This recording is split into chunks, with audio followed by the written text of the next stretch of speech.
With a slight thud, Lizo landed the shuttle on its designated platform next to the entrance of the Star Palace. Of course, saying that he landed it was a bit much considering almost all was done by the assistant. Not that he was complaining. A couple of generations prior, him learning how to fly a shuttle would have been unthinkable. He was a mechanic, not a pilot, and no one had the lifetime to spare it would take to master two professions. Nowadays, though, at least simple vehicles like shuttles were pretty much entirely controlled by the computer. As such, learning how to fly one was a matter of 2 to 3 days. Still, even computers were never 100% perfect, so he still allowed himself a sigh of relief as he exited the vessel. After all the trouble he had gotten through to get this thing ready, the last thing he needed was something going wrong on the very day the ambassador was expected to arrive, at least while he was still in it. But now he had parked it, and some of the palace attendants had seen him do so and then leave. In other words, something happening now would neither be his fault nor his problem. "Hey, aren't you, give me a sec, Lasso?" A voice called out from behind him. A soft, gentle voice he very much recognized. "Almost, milady," he answered as he turned around to Lady Nadine. "It is Lizo."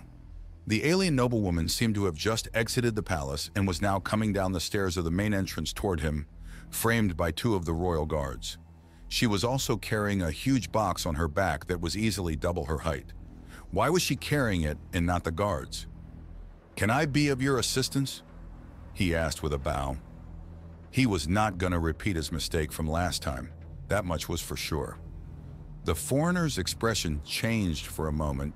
What it meant he could not tell, before she started speaking again, pointing in the shuttle. "You wouldn't happen to have another one of those lying around? Doesn't she have one already?" he wondered. That was strange, considering it was common courtesy to give foreign guests a shuttle for their free use upon arrival. "I am sorry, but I'm just a mechanic. I do not have the authority." Before he could finish, Nadine held up a document, a physical one at that, which stated that she could pick any free shuttle of her liking, signed by Her Highness herself. "Very well, we have quite a few of them, but I'll have to check if there are free ones ready to use. Please give me a moment." As he went down to the hangars, Lizo wondered what he might have gotten himself into this time. Not that he had anything against Lady Nadine, but there were just so many strange things surrounding her. Why did she act so much like a commoner? Why did he never see her with her own attendants or guards? And now she was asking for something she should have gotten at her arrival, yet she didn't seem to be particularly bothered by it. As he checked the console, there was indeed one that was marked as ready, so he quickly made his way to it and flew back up to the palace's entrance. As he landed, he realized the group had grown by 1, and just a moment later, he recognized Prince Kirtan. "Sure, I don't mind," Lady Nadine said, seemingly answering a question. "But how come— wait, let me guess. Your sister asked you to not be here when the guests arrive." "She didn't exactly ask," the young prince retorted. "But yeah." "Your shuttle, milady," he said with a bow while quietly hoping that that would be it. A hope that didn't last long. "Thank you. Say, I'd also need a pilot. Are you free right now?" Only if you have nothing to do, of course," she hastily added. While he stayed quiet, Lizo sighed in his mind. Many of the palace's servants were just as trained in piloting a shuttle as he was. Why didn't she just ask any of them? Or did she possibly not know that and just asked him because she saw him fly it? Actually, now that he thought about it, why was he so against it? Sure, there was still a lot of work to do, but nothing specifically required him to do it. Not to mention, wherever she wanted to go, she would probably stay for a while and then come back, meaning he himself would have paid free time in between. "Nothing that can't be postponed, milady. Where do you want me to bring you?"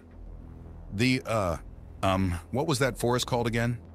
"The Swam Forest, milady," one of the guards reminded her. "Right, thanks. Yeah, the Swam Forest." Lizo entered the cockpit and opened the navigation. The Swam Forest was actually quite a bit away, meaning this would probably take all day. "Well, that's the payback for last time, Hurton," he thought as he informed his co-worker about the extra work he would have to do, that he was sorry, but that he'd been ordered by a noble, so there was nothing he could do about it. A knock on her cabin door awoke Kikla from her sleep. "We are almost there." She could hear Kalo's voice from the other side of the metallic gateway. The matriarch stood up from her mattress and donned her ceremonial garments before letting her assistant in. Since he would also be acting as her guard during her stay, he was now with full combat gear and weapon holstered. "Well then," she said, raising her arms upward, "may the goddess watch over this meeting, and may she make Silgvani be reasonable." Kalo nodded. "Yes, indeed. Let us hope for the best, but also prepare for the worst," Kaikla added. "She is unfortunately not her parents, so we might need our insurance. Have your friends contacted you already?" "They have," he confirmed, pulling out a datapad. "A few days ago, when the princess returned from her visit to the planet Shvebia, she seemingly left the secure routes for reasons unknown.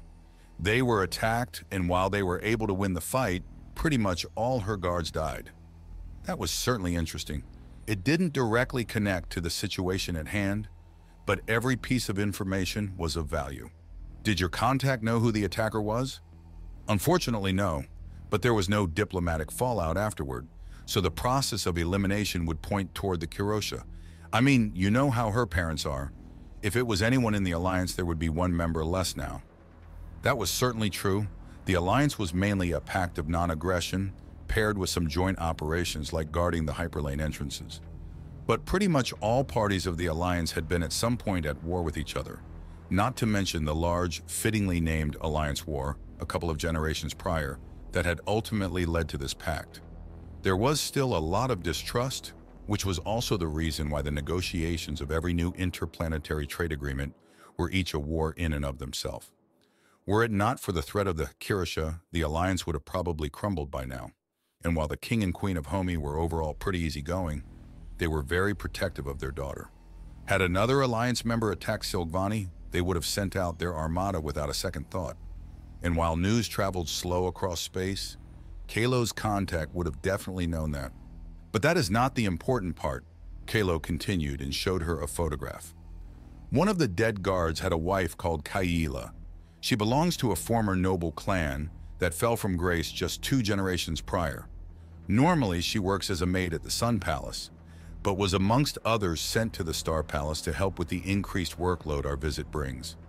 Judging by her gossip, she seems to be very conservative. If we play our cards right, she might be convinced that the princess ascending to the throne could run contrary to her interests." "I play the cards, Kalo," Kikla reminded him, "so you just focus on dealing them." He bowed. "Of course, milady."